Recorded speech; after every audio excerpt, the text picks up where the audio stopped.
뉴스의 홍수, 미디어 시장의 지각 변동 가운데 한인 언론은 어디로 가고 있을까요? 박원정 PD가 취재했습니다.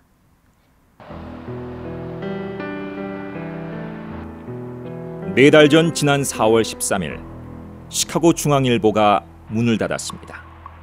재정 악화에 따른 경영난이 이유였습니다. 신문사 측은 휴관이라고 밝혔지만 복관 시기는 불투명했습니다. 39년간 동포사회의 희비애환을 담아온 한 일간지의 퇴장은 충격이었고 경종을 울렸습니다. 몸에 한 살붙이가 빠져나가는 그러한 마음을 받았습니다.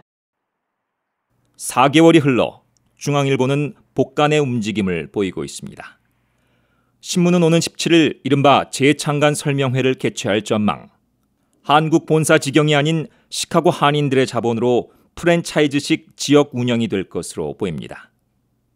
그러나 복수의 언론 종사자들은 미래를 낙관하지 않고 있습니다.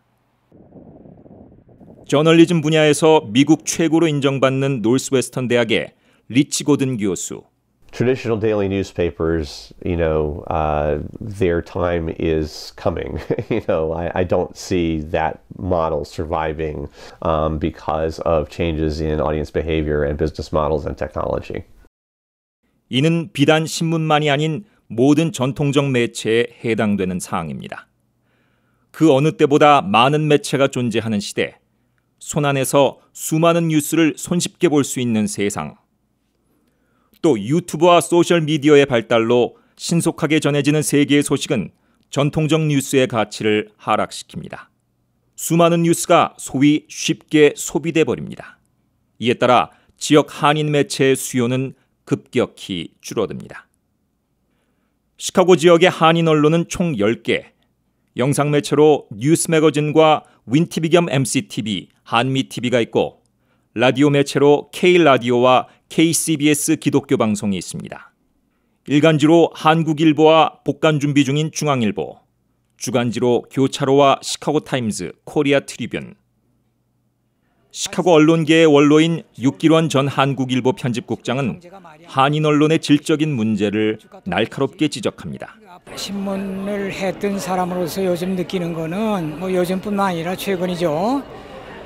신문을 너무 아무렇게나 만들고 성의가 없고 따라서 독자들로부터는 또는 청취자로부터는 너무 읽을 거리가 없다 이런 얘기를 많이 듣고 그런데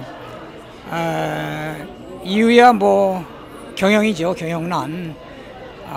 편집이라든지 이런 신문 제작에 인풋 그러니까 투자를 안 하니까 좀 성의가 없고 심층 보도를 못하고 기획 기사가 없고 좀 매일매일 지면 메꾸기에 바쁘는데 육 씨의 지적 역시 신문, 방송 등 모든 언론에 적용됩니다.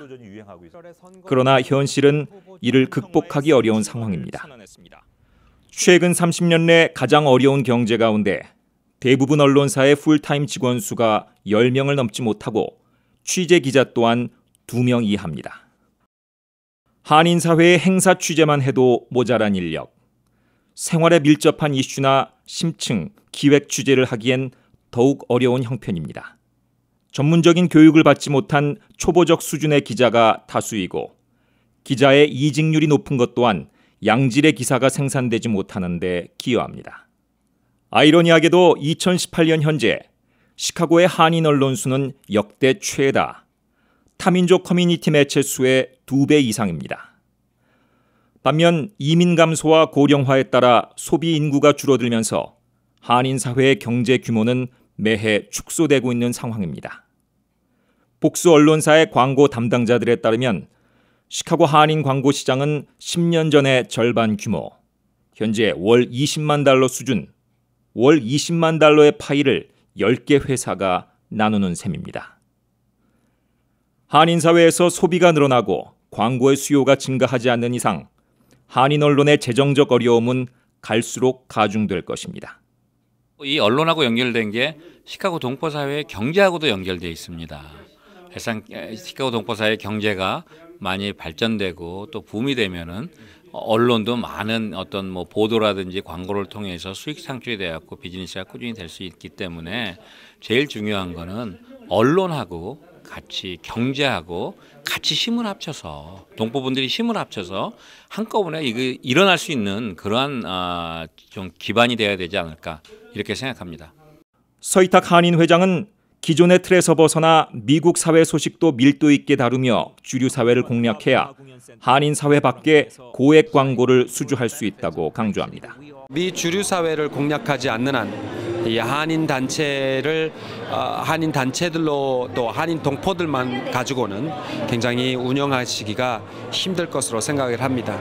그래서 더더욱이 앞으로는 로컬 정치인들, 로컬 주류 사회에 있는 비즈니스들 이런 그쪽에도 그러한 그 기사를 다루고 또 그분들하고 소통하고 그렇게 함으로 통해서 그쪽에서도 또한 광고를 받으시고. 리치 고든 교수는 전통 매체가 생존하기 위해선 온라인과 모바일을 강화한 이른바 디지털 혁신을 반드시 이루어야 한다고 강조합니다. Publication that hopes to be viable in the future is going to have to be digital first. How feasible that is going to depend to some extent who you're trying to reach. They obviously have to have access to digital channels, and you still have to solve the business model problem. Somehow or other, the money's got to come from somewhere.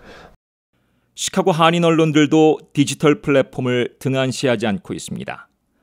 뉴스 매거진은 2009년부터 유튜브, 페이스북 등 온라인 플랫폼을 개척했고 교차로는 활발한 소셜미디어 활동으로 수용자의 참여를 폭넓게 도출하고 있으며 한국일보와 시카고타임즈는 디지털 메일링으로 독자를 찾아가고 있습니다. 또한 명민한 해설로 인기가 많은 기독교 라디오 김정일의 시사 해설은 온라인에서 각광을 받고 있습니다. 그러나 모든 언론의 공통 과제는 디지털의 수익 구조를 구축하는 것과 온라인 콘텐츠의 다변화를 통해 새 수용자를 끌어들이는 것. 아직 갈 길은 멉니다. 동포 언론사의 부실한 자원에 디지털 혁신은 성과를 내기 어렵고 성과를 내지 못한 혁신은 수익 창출에 더딥니다. 거기에 한국어권 인구 감소에 따라 한국어 매체의 수요는 줄어들고 있습니다. 이것이 시카고 한인 언론의 현주소. 그리 멀지 않은 10년 후 과연 몇 개의 매체가 생존할까요?